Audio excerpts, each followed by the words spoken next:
Bismillahirrahmanirrahim. Assalamualaikum warahmatullahi wabarakatuh.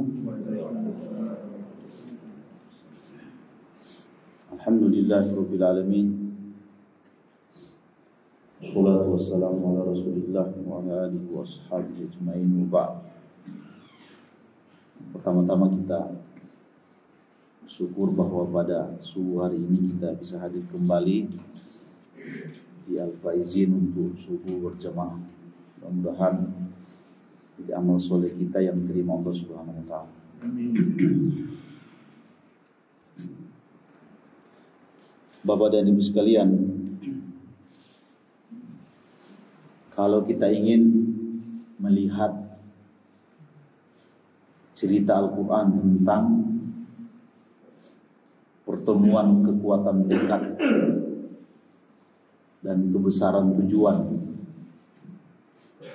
sekaligus ujian, ya. Jadi kekuatan tekad, kebesaran tujuan dan sekaligus ujian itu kita akan temukan dalam kisah keluarga Imran. Imran itu salah satu nama keluarga yang diabadikan dalam Al-Quran. Namanya surat Al-Imran, keluarga Imran.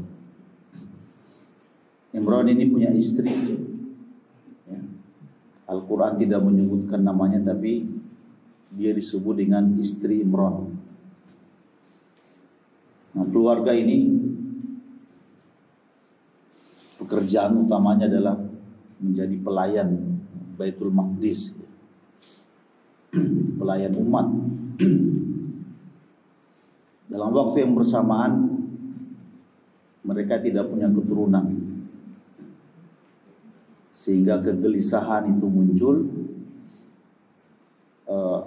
Dia ingin punya anak laki-laki dengan harapan nanti anak laki-laki ini akan meneruskan estafet kesolehan dia.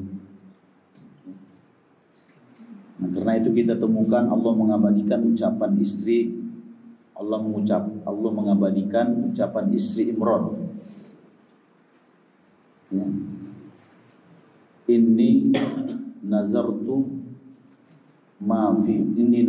laka ma fi batni muharrar, dalam surat Al-Imran 36, 37, 38. Ya Rabb, aku bernazar, seandainya aku punya bayi laki-laki, ya, maka apa yang ada di perutku itu aku niatkan dia akan jadi muharrar. Muharrar itu adalah pelayan dari Baitul Maqdis itu. Nah, itu kan kebesaran tujuan, tekad yang besar, kita sebut dengan nazar, bertemu dengan tujuan yang besar. Ketika Allah pun mengabulkan permintaan ini, tapi permintaan itu tidak sesuai harapan. Falamma wadu'atha, ketika Imran, istri Imran ini melahirkan, yang lahir ternyata perempuan, ya, yang kita kenal dengan Maryam. Itu adalah harapannya sebenarnya laki-laki. Ketika dia melahirkan perempuan itu, dia berkata, Inni wada'tuha untha, ya Rabb, aku melahirkannya dalam keadaan perempuan. Ucapan ini sebenarnya ucapan dalam bahasa kita kekecewaan. Kenapa tidak laki-laki? Ya. Bahkan dari ayat itu mengatakan itu walaysa dzakaru kal untha. Yang kami tahu itu tidak ada sangat beda antara laki-laki dan perempuan. Tapi kenapa harus perempuan yang namanya? Dan Maryam itu wa inni sammaituha Maryam. Karena itu saya sebutkan beri nama dia Maryam. Dalam bahasa Bani Israil itu sebagian ahli bahasa itu mengatakan Maryam itu artinya pahit, getir, ingin menggambarkan dia kecewa dengan itu. Ya. Nah, lama dia menyimpan kekecewaan itu. Ya. Kesabarannya itu sampai satu generasi. Ya. Satu generasi dia harus sabar itu, menyimpan itu. Baru lahir di kemudian hari yang namanya Isa alaihissalam. Jadi satu generasi, buah dari kekecewaan, buah dari kesabaran, itu satu generasi lamanya. Baru muncul seorang cucu yang bernama Isa ibnu Maryam. Ya. Jadi satu generasi lamanya itu tidak bukan waktu yang lama. Nah, kelahiran Isa ini tidak sekedar dia anak laki-laki yang menjadi kebanggaan, tapi dia mendapatkan 3 gelar sekaligus. Dia seorang nabi, dia seorang rasul, dia juga seorang al-masih. Ya. Itu sebuah kebanggaan bagi orang tua. Kalau lama-lama ditunggu baru muncul anaknya, tapi sekaligus ketika muncul dia menjadi orang besar dalam sejarah besar. Nah, itu kisah yang dimuat di dalam Al-Quran, sekaligus ingin mempertemukan antara kekuatan tekad, kebesaran tujuan, sekaligus ada ujiannya. Ya. Nah, Bapak dan Ibu sekalian, dari apa yang Allah ceritakan kita di dalam Al-Quran itu, kita ingin mengambil beberapa pelajaran sungguh. Yang pertama, bahwa ujian para nabi itu beda-beda. Tapi saya lihat ada satu ujian mereka yang sering menimpa mereka adalah tidak diberikan keturunan sampai mereka sudah berusia tua. Jadi itu ujiannya para nabi itu.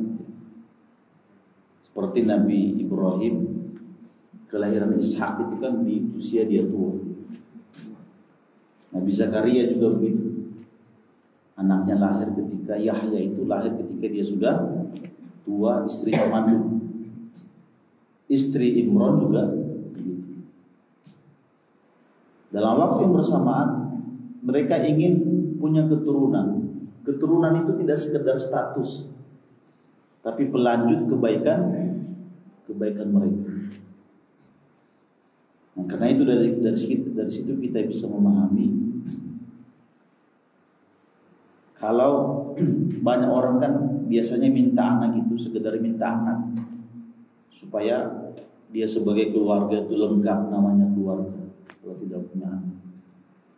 Tapi orang-orang soleh dahulu itu minta punya anak itu ada kata sifatnya. Ya, kalau istri Imran menyebut dengan muharrar. Kalau anak ini lahir nanti jadi pelayan. Zakaria itu ketika dia minta anak ada tujuannya.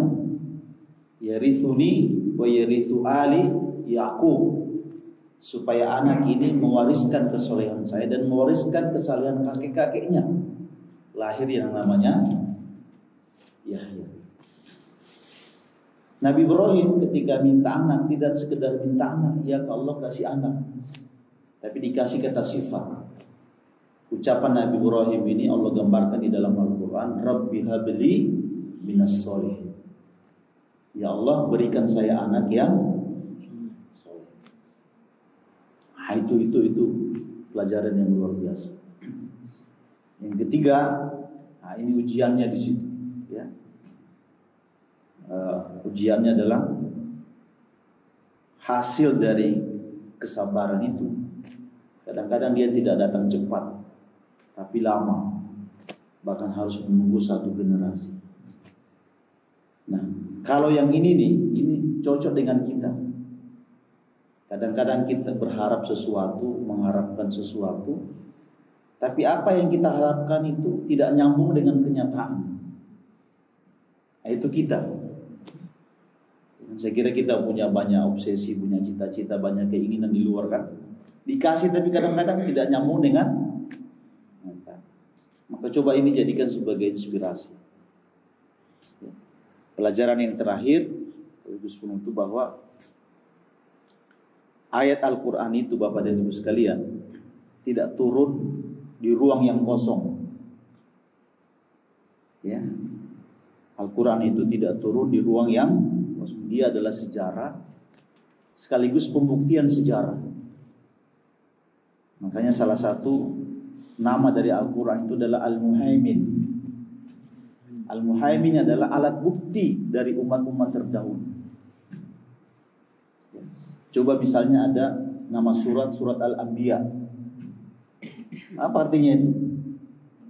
Artinya adalah para nabi, berarti nabi-nabi terdahulu dikisahkan. Dan Al-Quran datang untuk menyebutkan sekaligus mengkoreksi kalau ada yang perlu dikoreksi. Nah, itu namanya Al-Muhaimin. Kitab Taurat, kitab Injil, itu Al-Quran sifatnya Al-Muhaimin, menyebutkan sekaligus mengoreksi. Termasuk sejarah tentang Imran. Dari mana kita tahu dulu ada istri Imran, keluarga Imran? Al-Quran yang menyebutkan. Nah, dia sebagai bacaan sekaligus alat bukti. Itu fungsi dari Al-Quran. Hadanallahu wa iyyakum ajma'in. Assalamualaikum warahmatullahi wabarakatuh.